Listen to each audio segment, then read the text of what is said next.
everyone, we have a extra special podcast on youtube.com/@eveningrants. You see us talk about a lot of stuff going on day to day in society, political, a lot of health, but a lot of politics, current events. But a lot of people, I don't think, understand that Alan not only worked in the healthcare industry, he's involved in fitness on the day-to-day basis, what he does every single day.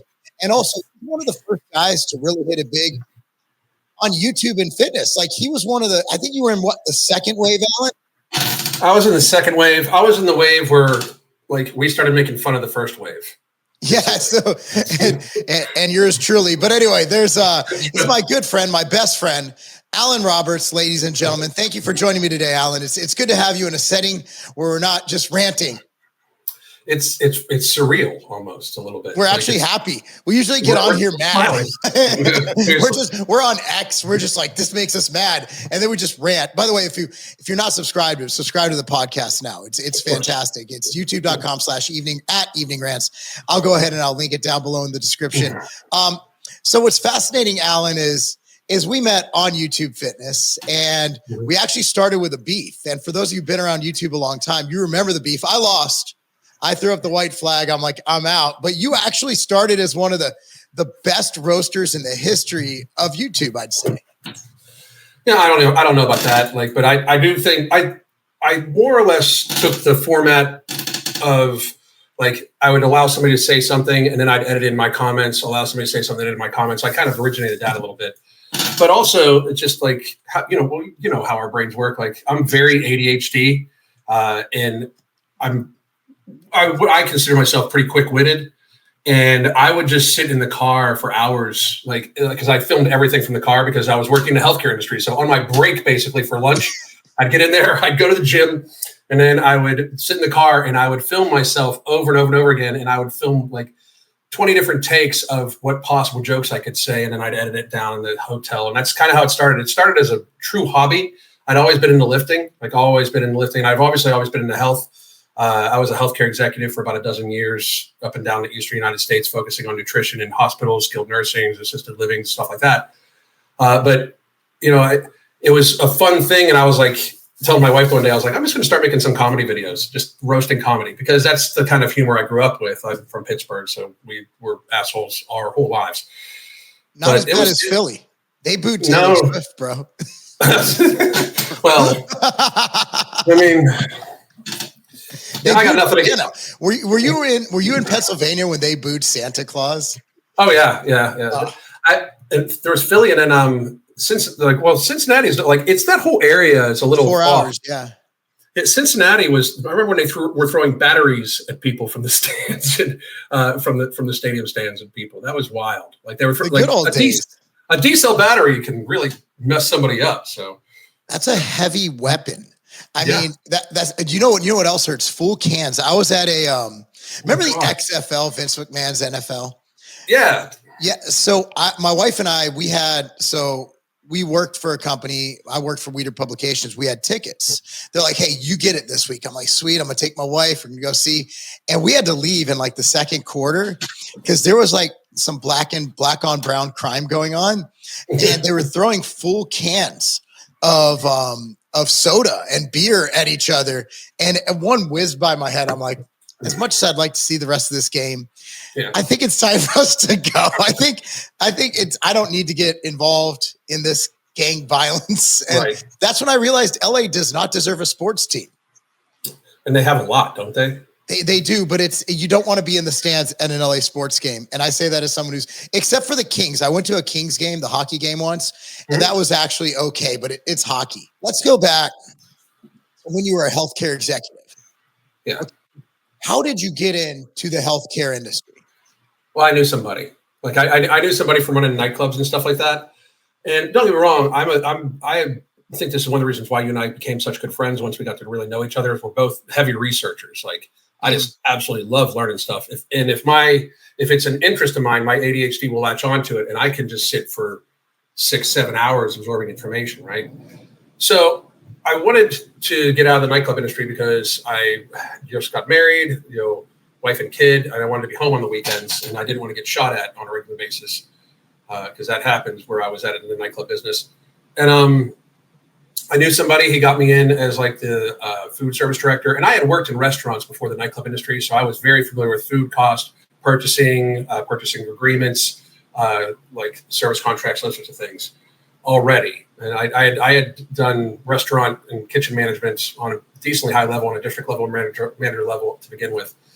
And when I got into healthcare, I was able to, within like about a year and a half, move up from just running that one facility to I had about 50 that I was in charge of the nutrition departments of.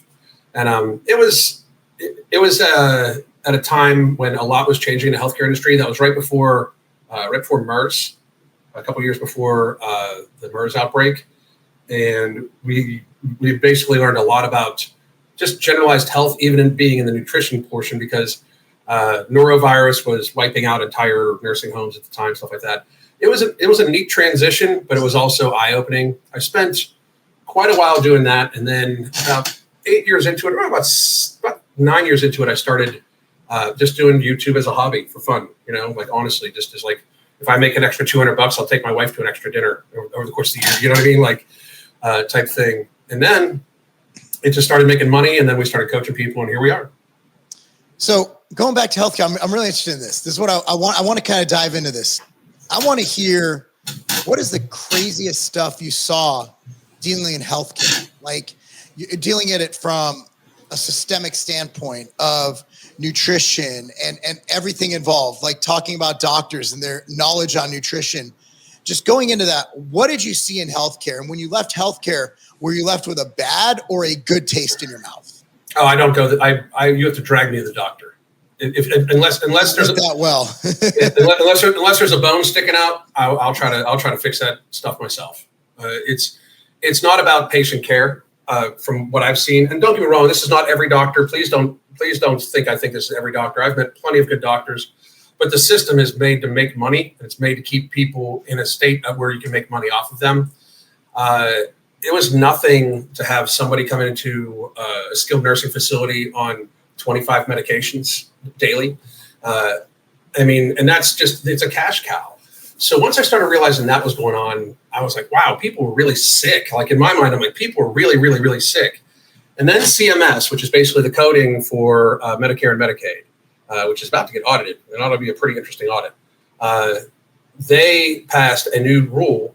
That's a new regulation that said anybody over nine daily medications flagged, and you had to have a special care plan meeting. And care plans are where all the group heads sit down and get together. And I remember going into a care plan meeting at one of my facilities in New York, and we were sitting down, and the person, like my food service director, was excellent, kept meticulous notes on every resident, every patient. It was really good. And we're sitting down, and this woman is on a medication to help her go to sleep and to then help her wake up. And she's like 85, right? Wow. So my food service director speaks up, and he's like, why don't we just stop sending her a pot of coffee every evening? Why don't we switch her to decaf? And the head of nursing said, what do you mean? And he was like, well, she orders a pot of caffeinated coffee every single evening, right? Pot or a cup? Yeah. She would watch her show. She would watch her shows, and she would drink a pot of coffee. And the pots were smaller. They were like 8-cup pots instead of 12, but they were smaller, But that's still 8 cups of coffee. Oh yeah, yeah. That has to be a gram of caffeine, Alan. Probably. I mean, oh my goodness. And the wild thing was, since it came from the kitchen, nobody viewed it as anything medical, right? And it struck me like, this woman is taking a stimulant in large doses, then taking a depressant to go to sleep, and then they're giving her another stimulant in the morning to wake her up. And all because we could just move her over decaf. She would either agree to it, or we could just put it in her care plan that we can't send it to her because of medical problems. And soon enough, we take her off that. Not only does she end up at the next care meeting coming off the stimulants and the depressant, the sleep medication and the wake up medication, but her blood pressure medication gets cut in half, and she is having better cognitive response than she had in like 8 years. And I'm sitting there thinking, like, this is crazy. So we start looking into stuff. There's things like diabetics being given soda in their room they don't view that, like the healthcare industry did not view food as an issue, right? In fact, a lot of doctors for especially skilled nursing medical facilities and Alzheimer's especially, they just randomly would put check on their, for their kitchen chart, give them a Coca-Cola at every meal because they want them to have the extra calories, not realizing that these people are also diabetic and it's causing them to have more insulin. And I mean, I say not realizing, they're not really trained on it. And that was also when I realized doctors don't know nearly as much as we give them credit for. And again, not trying to insult doctors. You guys go to school for a long time to be, $500,000 in debt, so you're a slave, and that's fine. But they really are not trained at all on nutrition and how it can actually heal or hurt the body. And that just put a really bad flavor in my mouth, really, really bad. And then, of course, I got out of the industry and I did even more research. And honestly, when me and you became friends, I started doing a ton more research on different natural ingredients that could possibly help with all sorts of different health modalities. And now I'm pretty much, if I would get a choice between going to med school or going to be a naturopath, I'd go to naturopath school right now instead. You've said before that we don't have healthcare in this country. We have sick care. Right. What we do is healthcare because we try to prevent people from being sick. And that's kind of what being healthy is, right? I would almost define being healthy as the art of preventing sickness. Absolutely. Whereas what they try to do is basically manage sickness instead of promoting health. Would you say that's true? It's 100% true. If you look at it, what chronic illnesses does the healthcare industry, the quote unquote healthcare industry, cure? None, zero. Healthcare is eating whole foods, avoiding processed foods as much as possible, getting proper amounts of amino acids and fatty acids, getting out into the sun, putting your feet in the grass, making sure you get enough vitamin D. Hydration is a huge thing. I would say America is probably 65 to 70% chronically dehydrated every single day. Wow. Getting proper sleep, making sure you have a good relationship with the people around you, socialization, those sorts of things. That is all healthcare. Proper exercise in appropriate methods, in appropriate ways. That is all healthcare. Sick care is once you're sick, they give you a pill to manage the symptoms of the sickness. It's like if we take diabetes as a great example, right? Diabetes, for the most part, is when they give you medication that you have slow-acting insulin levels, especially if you're type 1. And type 1 and type 2 are obviously very different. Type 1, they have no choice. Type 2 is almost completely lifestyle-driven. Not only is type 2 diabetes almost completely lifestyle-driven, it is avoidable, manageable, or reversible in almost 90 to 95% of the cases just by lifestyle, without medication, right? And they don't try for that. I mean, the American Diabetes Association doesn't even tell people to change their diet when they're put on metformin, insulin, or any of the GLP-1 medications. So, but you take that, they teach the person that if you have a piece of cake, you're going to need more insulin. Check your blood sugar, you're going to need more insulin because you have more free-floating blood sugar. How about not eating the cake? It's just that seems feasible, right? Yeah, it's eat this, counteract it with this, but if you just didn't do this, you wouldn't need this. But again, is that due to doctors' laziness, patients' laziness, or a little bit of each? It's definitely due to patient laziness. And I know people get really upset when I say that, but if you have eaten yourself to the point where you have to take medication to manage a very serious bodily function, such as the production of insulin and your glucose level, your sugar balance in your blood, I would argue that your nutrition should be the most important thing to you. If you have given yourself type 2 diabetes from your lifestyle, which is, again, 90 to 95% of the people that have type 2 diabetes, you should possibly explore the option of maybe you shouldn't ever eat the things that gave you type 2 diabetes anymore, like processed sugar, ultra-processed carbohydrates, that sort of thing. That makes sense. But also... It makes too much sense. It makes too much sense. Making sense doesn't make the dollars. That's the problem. And that's what it is. Basically, we're in what's called the Rockefeller healthcare model, right? Rockefellers, I believe it was in the 30s, took over basically the healthcare industry and all the accreditation agencies, the schools and stuff like that. And they basically started teaching a pharmaceutical first basis. And that's because Rockefeller produced pharmaceuticals, right? And I think it's Casey Means, doctor. She's a doctor, but she is the sister of Callie Means. And again, not to get political, but They're leading up to Make America Healthy, a good movement, even though that you and I are the ones who came up with the phrase. But anyway, I'm not going to sue RFK. I'm just me either. That's a bad look for both of us. I mean, that's a bad juju. Yeah, that would just be career suicide for us. Yeah, hey, aren't you guys the ones who sued RFK? Yeah, nobody. I don't think we'd be invited on too many podcasts. But she even said that she received like one class of nutrition training. There's 80% of the medical schools that have zero nutrition requirements when they go to medical school. 8%. Zero. And again, that's sick care. You're right. You would think that nutrition would be the basis, nutrition and diet, because with every pharmaceutical, at least they used to, it used to say alongside diet and exercise, alongside diet and exercise. I don't know if they still do that. But it would seem that if diet and exercise is always the thing that it's alongside, that they should be well-versed in diet and exercise. That's the thing. I think they all still pretty much say that. Even the GLP-1s say along with a healthy lifestyle and everything like that. But what doctor can tell you? Most doctors are over the population average for chronic illness. Like people don't even realize that. Like they're actually over the population average because they have one of the most inherently unhealthy jobs there is. They stand or are sedentary in one position all day long. Most of them eat handheld foods. They eat what's called finger foods, meaning like it's either chicken fingers or burritos or wraps of some kind. And that's really what they eat a lot, especially before they become an attending, when they're just like kind of an intern, they're always on the go. Their sleep pattern, they're on call all the time. So they don't actually get a significant portion of time to develop a consistent circadian rhythm. And they are pretty much chronically dehydrated. I think it's something like 62% of doctors are considered obese or something like that at the last polling. I mean, they're above 20% above the national average. Because I think last polling, we were at 40% obesity, 73% overweight. So that would put their obesity as doctors almost at where we're at overweight as a nation. Yeah. It's wild. What's the difference between overweight and obese? Do you know the definition for that? It depends on what metric you go by. I'm actually getting ready to do a video right now to talk about that.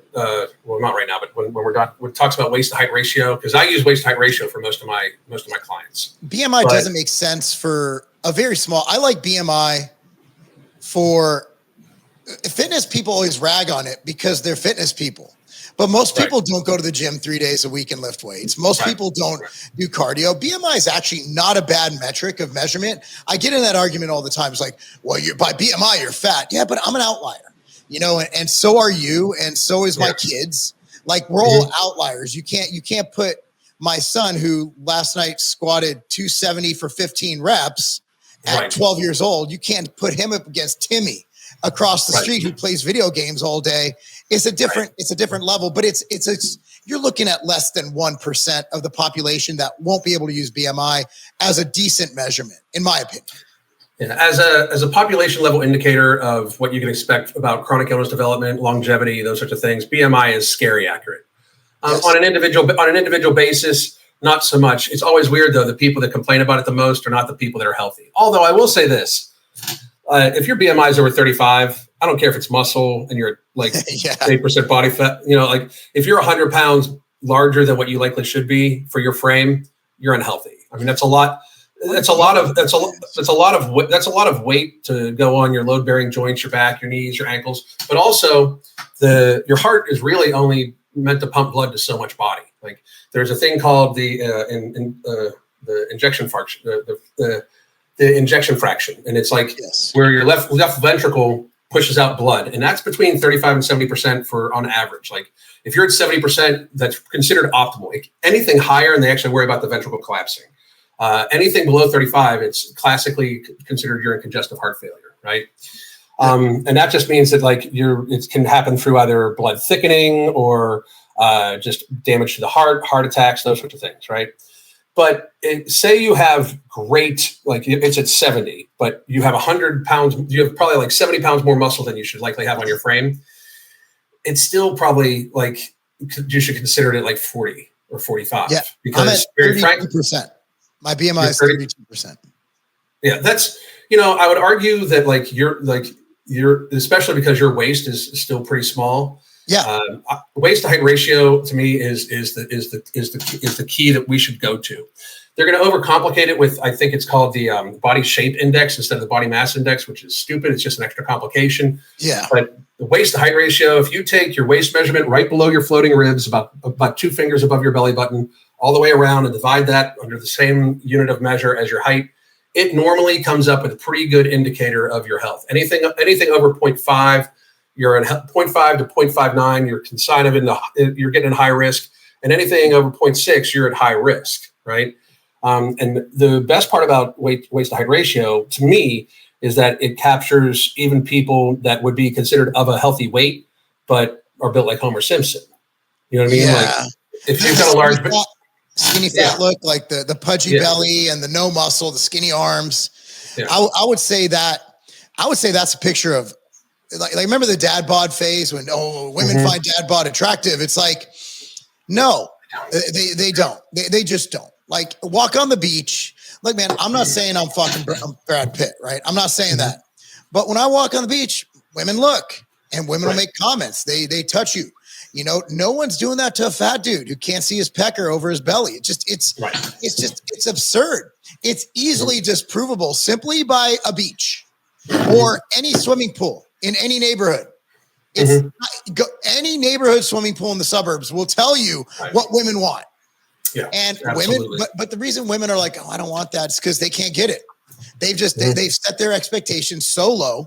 And honestly, what else are you going to do? 70% of the population is overweight. So if you want to get a man, you basically have to settle for someone who's fat now or who's going to get fat. Because chances are that dude who's in shape now, dude, you've seen your old high school buddies. You got a couple. Oh my God. Yeah. Right. Yeah. But I look at the Facebook page of these guys who used to be just friggin' freak athletes. And I'm like, what the hell did you do? I'm like, what the hell happened? Like this, I knew a dude who ran like a 4.4, freakish athlete, muscular, just freakish. And I looked at his Facebook the other day and I was like, what the hell happened? Like at what point was it gradual, or did you just one day say, you know what? I give up on everything completely. I'm done. Right. Like this is a dude who was in the weight room with me a lot and just training and, we're going D1. And he actually did go D1 and this and that. And it's like, holy shit, man, you let everything go. But that's what, like, think about it.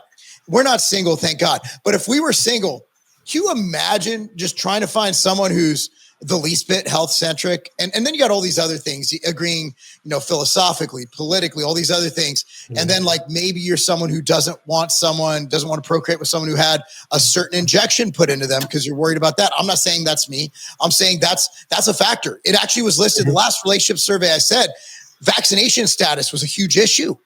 Yeah. A huge issue. Because one side thinks if you didn't get it, you're weird. The other side thinks if you got it, you're weird. And the other side who thinks if you got it, you're weird and you might have fertility issues. There's a whole like dichotomy. Can you imagine trying to find a mate right now? It would be next to impossible, especially because I'm obviously 3/4 crazy.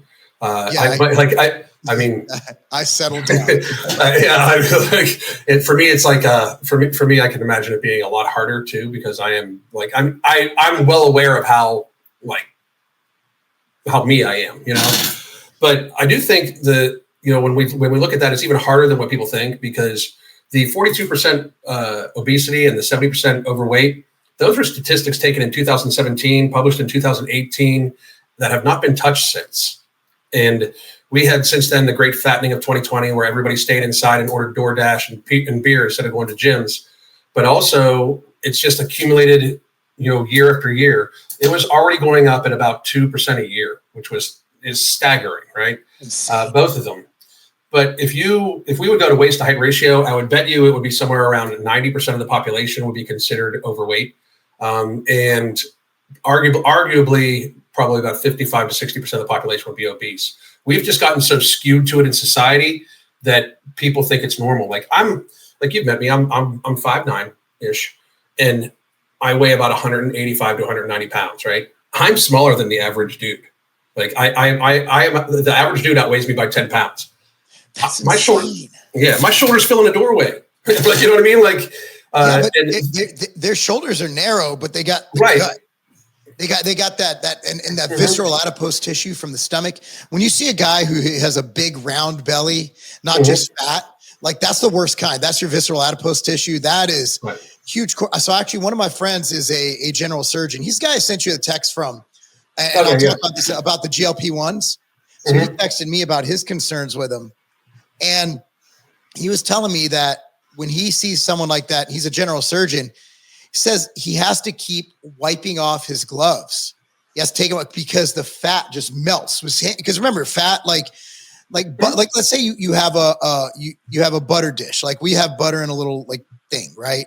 When you clean it out, if you put hot water, it doesn't really clean out till you put hot water on it, it melts.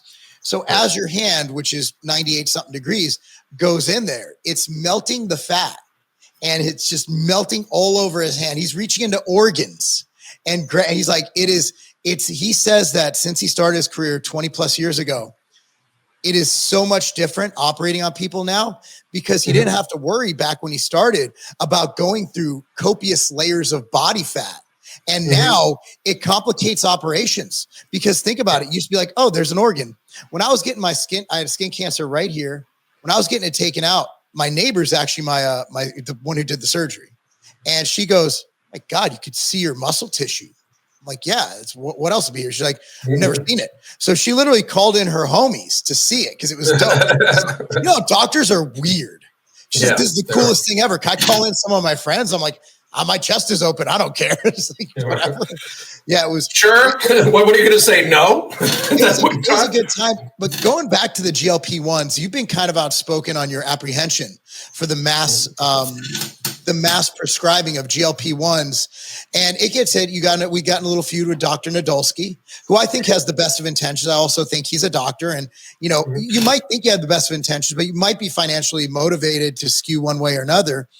And he says, I make money no matter what because I'll also do diet and training. I'm like, yeah, it's true. But I'm sure you get more money the other way.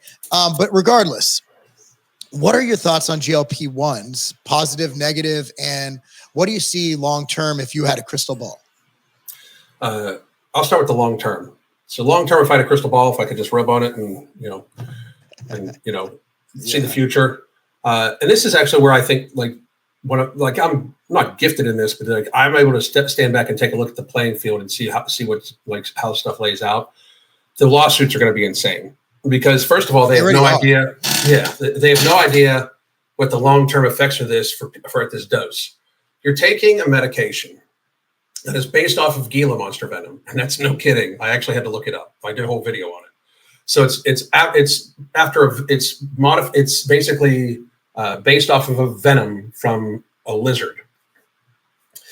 And you're giving it to people at a higher dose than when it already had a black box warning on it. And it already had a black box warning for possible thyroid tumors and those sorts of things. But one of the biggest reasons why I don't like this, and I keep having trouble with people understanding this, is it's just not that effective. I mean, it's just really not. If you look at the actual study for semaglutide, like the FDA study that got them to be able to put it out there, the FDA study listed 14% weight loss after 68 weeks. That's not good. That's poor. If you put a 300-pound person on that, at best, that's 45 pounds of weight loss.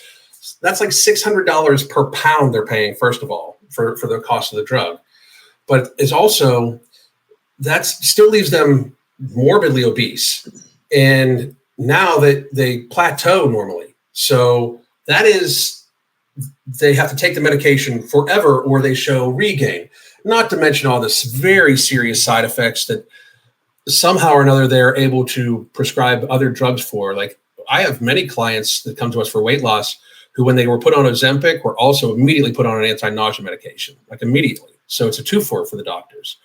My worry is that people are depending on this way too much, not changing their lifestyle, and it's doing more harm than good. And I really worry about that. There's lots of data that shows that it's going to be, it's not great for the heart. There's new data showing that they might lose heart muscle out of it. There's a lot of data showing that they lose more lean mass on this drug than if they would lose the same amount of weight not on the drug. Because you and I both know if you lose weight, no matter what, you're going to lose a little bit of mass. It's one of the reasons why certain ingredients like Thinogen are great for supplementation, because they actually make your body more prone to go to fat tissue instead of lean mass tissue. So real quick, the argument is if they were to increase their protein, and add resistance training that would mitigate that. Do you think there's something inherent in that drug that is causing muscle loss, or you think it's the actual lack of resistance training and the lack of protein consumption? I've never seen anybody on it for a long period of time that looks like they're like, even if they work out, that looks like they're in like great shape. But I could be wrong. And honestly, they don't know. That's that's one of the big things. They honestly don't know. They have no long-term testing on this at all. Like no long-term testing at these doses whatsoever, which is terrifying. I don't know how we've gotten to the state where we're people that is okay with like, hey, there's no long-term testing on this medication. Let's give it to the entire population. The other factors with these medications, if it gets paid for by Medicaid, Medicare, and insurance, that's going to add $2 to $3 trillion eventually to our yearly healthcare burden, which is already at $4.5 trillion. It will bankrupt the country because, as I've said before, the average weight loss with it is only 14% for semaglutide and I believe 20% for trizepatide. So it's not like it's going to remove all like the vast burden of chronic illness. We're going to have still pretty much the same burden, and we're going to have to pay for the medication. Everybody's insurance prices will go up. And the biggest concern I have, and this is what people don't seem to grab.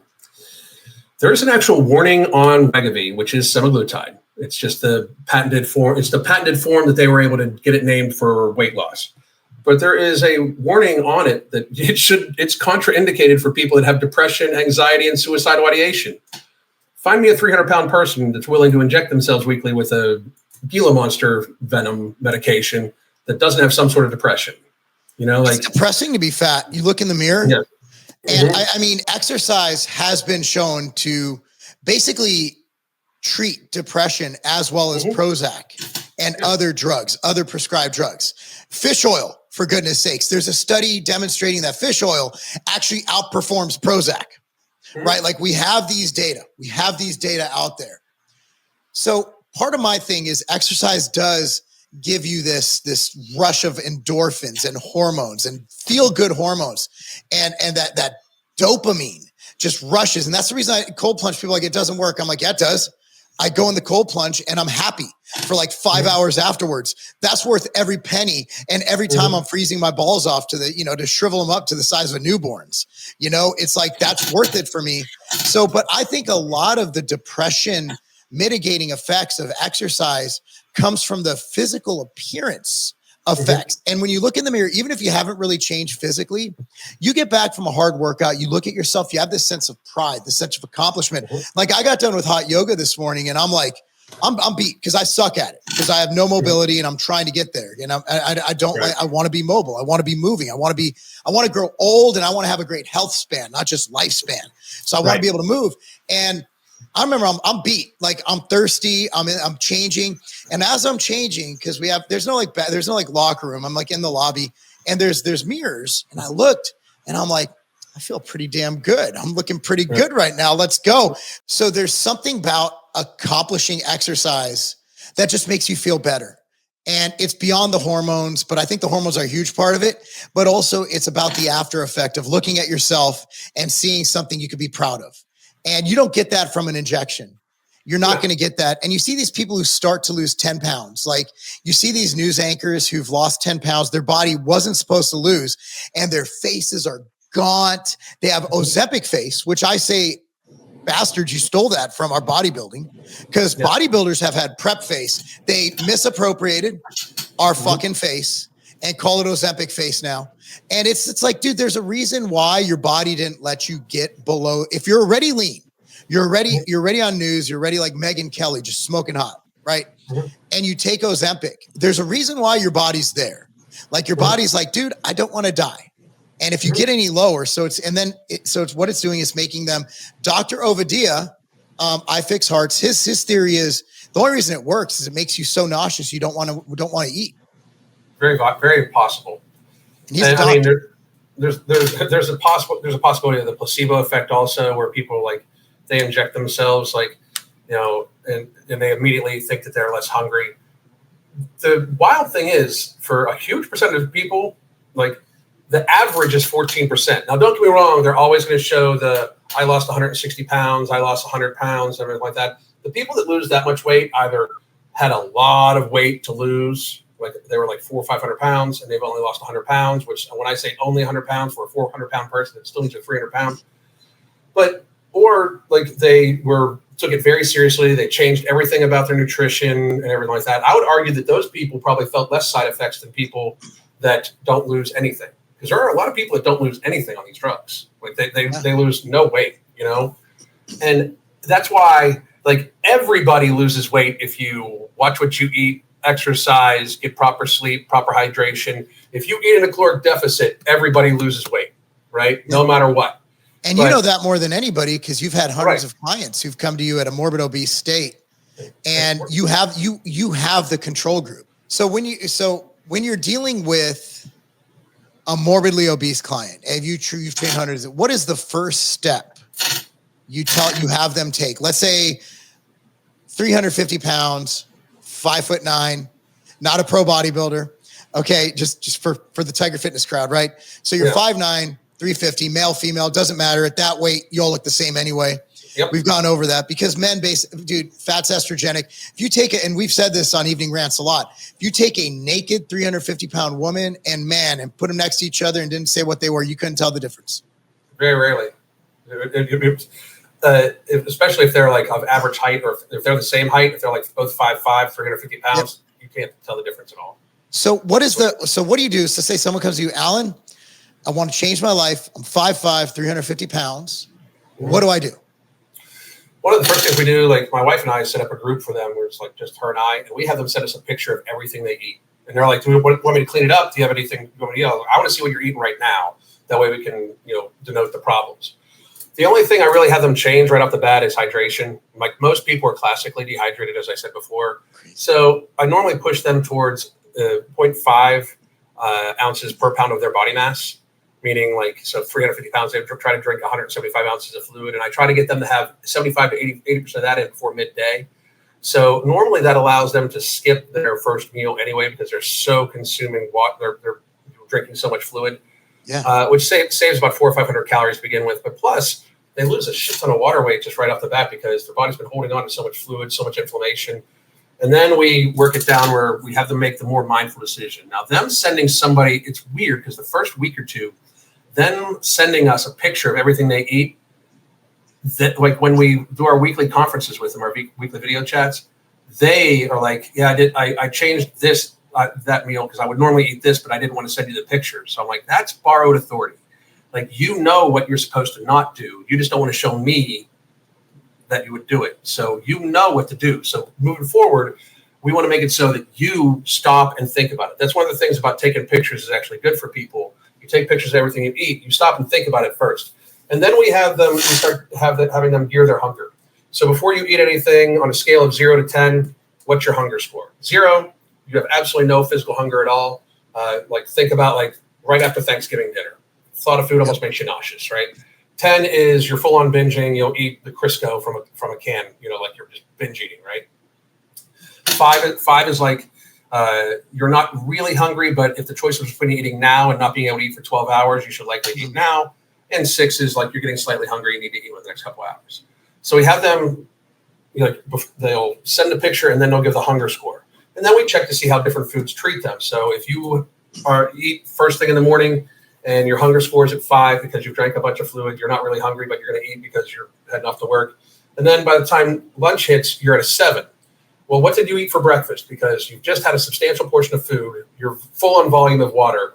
But if you're hungry, chances are you're either experiencing some sort of glycemic response, and it's normally because they've drank something sweet, eaten something sweet, and their body their pancreas floods with insulin, so it makes them hungrier. So we filter that out, and then we just get them used to basically being aware of what they're doing. There was this whole craze about intuitive eating for a long time. It was especially big in the fat acceptance community, where I'm going to listen to my body and I'm going to eat. Dude, if I listen to my body, it would be pizza and beer all day long. That's an amazing life. Yeah, right. It would be pizza and beer every single day, And I don't want to look like I looked when I did drink pizza and beer. I drank pizza and ate beer all day long every day. But we have them more mindfully think, and then we start working it down. Okay, let's do some appropriate fitness level activity. You can't just sit on the couch. So a lot of people that come to us 350 pounds, especially if they've been very sedentary, set your watch for 50 minutes on the hour every hour and stand or walk around your house for the last 10 minutes. And that's honestly sometimes more than they can do. Then we have them move up to, okay, you're going to do a 30-minute consistent walk. And we get them into the habit of building 30 minutes a day where they only walk. Because we're just trying to build the habit of movement in a day. So because once the habit is set, you know what it's like. You can change the intensity. You can change the duration. You can change the time. You can change everything like that, right? And then we try to get them, and this is something I think a lot of people miss. We try to get them used to being as satiated as possible on as low a volume of food as possible. Because these people have shown a capacity to eat a huge volume of food, like an enormous amount of food. And people can say, well, I'll just eat a huge salad. Eventually that's going to be pasta. Eventually it's not going to be salad. Yeah. You're going to go back to eating pasta, right? So that's one of the reasons why we have high nutrient dense foods, really focus on having people, eat as much red meat and eggs as possible, because very frankly, it's not like I put them on carnivore or keto. It's the most satiating we have and the most nutrient dense we have. We've even had people come to us vegans and be like, look, you're 350 pounds and being a vegan got you there. Maybe we should try something different, Yeah. I don't think people understand that a lot of hunger is due to nutrient deficiencies, micronutrients. People always look at macros. They never look at micros, but there's something called hunger signaling. And I've become very huge on this, where I find that when I eat more nutrient dense foods, not necessarily filling foods, but when I make sure that I have very nutrient dense, colorful foods, a lot of beef, a lot of eggs, a lot of apples, a lot of bananas, a lot of berries, that my overall hunger is lower. And I think it's because when your body craves things, when your body's lacking in a nutrient, it's going to crave and it's going to keep signaling to eat more until it fulfills that nutrient requirement. And you see that, I learned that when Katie was pregnant. So Chuck Rudolph, he moved out. He moves out here. He lives right by me now, but he was our director of research and development at Scivation. And he actually did a lot in his studies on prenatal nutrition. And I remember my wife just wanted burritos from either Taco Bell or Del Taco at the time. And I'm like, Chuck, what do I do when she wants a burrito? He's like, go buy her a damn burrito, asshole. And I'm like, why? He's like, because I forgot which one. He's like, she's probably deficient. I think it was manganese or some fucking mineral like that, right? It's like, her body probably craves manganese. I'm just going to use that as the example. I can't remember. It's been a long time.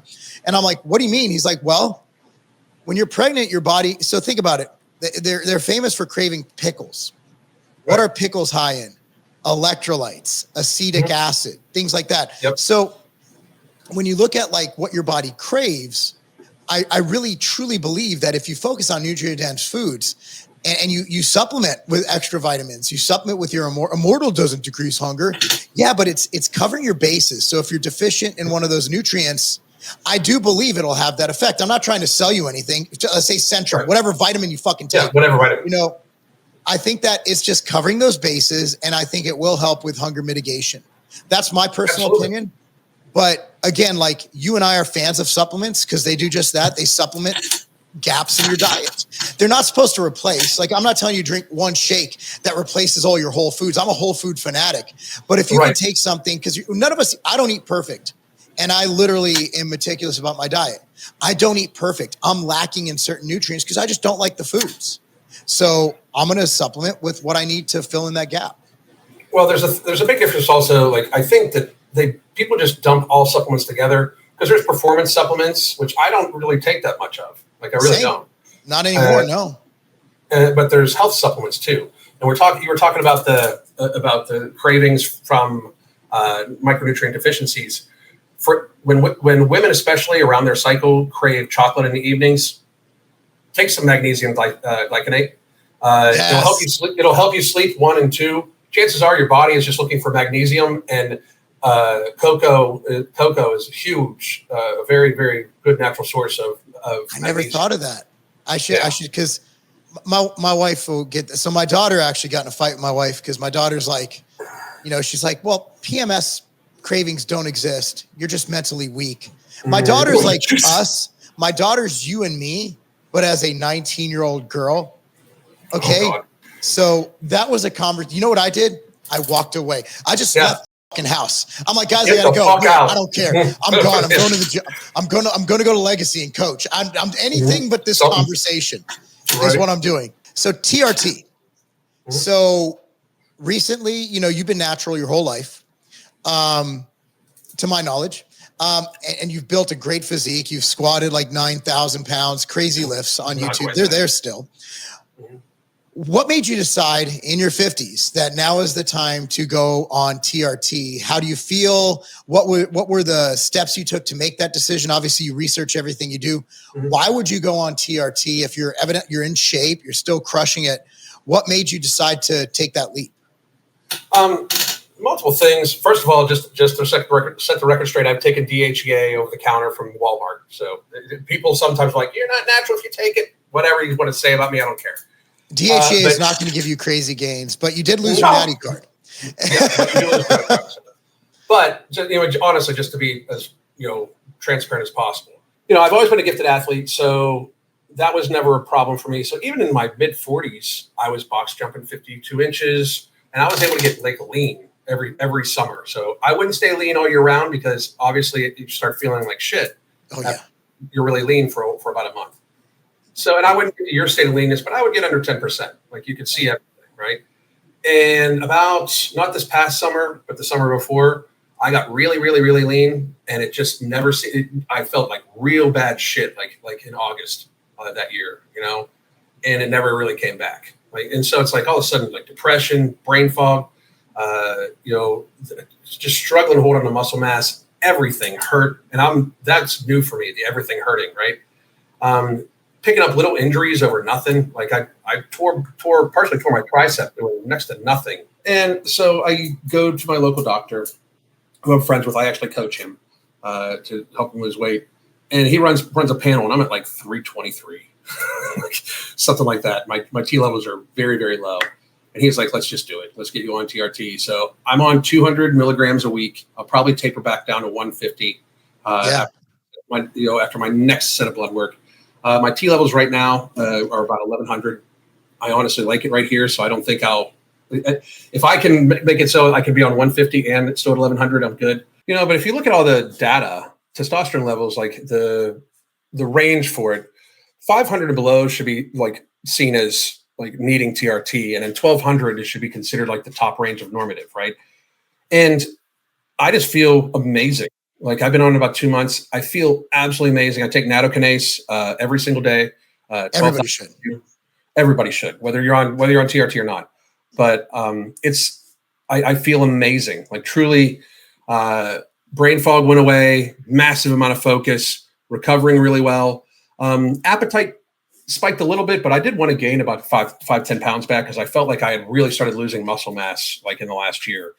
And I can't imagine my sleep got better. Everything, my sex life, everything got better, And if you're in your 50s and you're like thinking like, well, I'm just getting old, there's no reason for you to feel like that at all. I also think that any 300-pound male, like any 300-pound man that needs to lose weight, instead of putting them on Ozempic, we should likely try a round of TRT first, get their levels checked. I'm guaranteeing they're going to be tanked. They're probably going to be in like the fucking 300s or 200s. And to get them on at least a low dose of TRT to help them start feeling like a human being again, Amen. Dude, I've talked a lot about TRT. I get made fun of a lot for it. One, because people think I'm on more than TRT, and the other because people seem to think that TRT has the same negative health consequences as mega dosing grams of gear as a pro bodybuilder. I competed in the New York Pro on TRT. I got last place. Guys. You look phenomenal, though. I look great. I looked great until somebody better than me stood next to me, which happened to be like 17 other guys. These guys were so good. Dude, here's the thing though. I'll end it on this, and I know you have something coming up, but I am not mad at someone for pushing human performance and understanding the risks of pushing that human performance. That's not me to judge. And I love the fact that bodybuilding allows you to do that. I don't like drug testing because look, man, a lot of these guys a lot of these football players that we saw in the Super Bowl just a little bit ago, they're going to suffer. They're not going to be able to walk at 50, 60 years old. Their joints are going to be held together like stitched hamburger meat. Their brain's going to be mush. It's going to be turned from CTE. They're going to have trouble thinking, trouble with cognitive ability. But you know what? I want to see people who are willing to do that, to be the best at what they do. Oh, Ronnie Coleman can't walk. Yeah, but he wouldn't trade it for anything because he's the greatest of all time. So look, man, I'm not judging them. Me, however, I have other shit.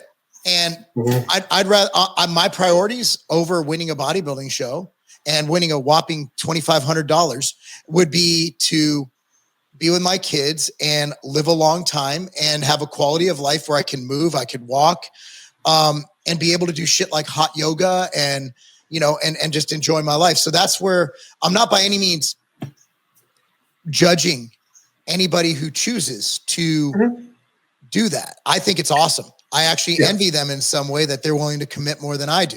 Not going to lie about that. But, you know, the militant natty is like, you're going to die. You're going to die. You don't think they know that injecting grams of testosterone and other drugs are going to hurt them long-term? They know it. It's an assumed risk, just like the football players. We didn't know we'd get concussions. You're running head first into a 300-pound man consistently every day for a season for 18 weeks. I also find it wild that most of these people, they're just statistically speaking, most of the people that say that to you allowed themselves to be injected by an experimental gene therapy produced by historically corrupt companies in a historically corrupt industry that had literally almost no testing. But beyond that, even if they're a natural bodybuilder, natural bodybuilding, and I saw a very wise man on it, that I would argue that enhanced bodybuilding is healthier than natural bodybuilding, because in natural bodybuilding, they absolutely crash their T levels to 0 on a regular basis. And that person was you. So the thing is, my point in that wasn't a computer. Like, no, but what about? I'm like, I had an argument with someone today. They're like, well, what about like, well, how come the drug guys are dying? I don't know. I've seen a lot of soccer players just crash out on the field and keel over and die. Are they not on? And they're like, well, Messi took GH. I'm like, you don't understand that I can't have a debate with people with room temperature IQs. Right. And that's basically 90% of folks. But we'll leave this. So guys, if you want more from Alan and I that isn't fitness related, youtube.com/@eveningrants, youtube.com/@eveningrants. And Alan, where can people find you? I'm the MFing COO on both Instagram and Twitter, and Alan Roberts on Rumble and on Rumble, Facebook, and on YouTube for a while. YouTube still allows me to be on there. My wife and I do daily communication, weekly video conference coaching to help morbidly obese people, especially focusing on binge eaters, to get to healthy weights and maintain a healthy lifestyle. And besides that, I am just going to scream into the void for the next 4 years to see how well we can affect change to make America healthy again. Well, that's our next. So we will schedule this for another couple of weeks from now. I want to do a whole podcast on the Maha movement and other things we didn't get to cover. Anyway, Alan, thank you so much for joining us. I will see you at 7 p.m. tonight. Later on, man. Thank you for having me. I appreciate it. All right. Thank you, my man.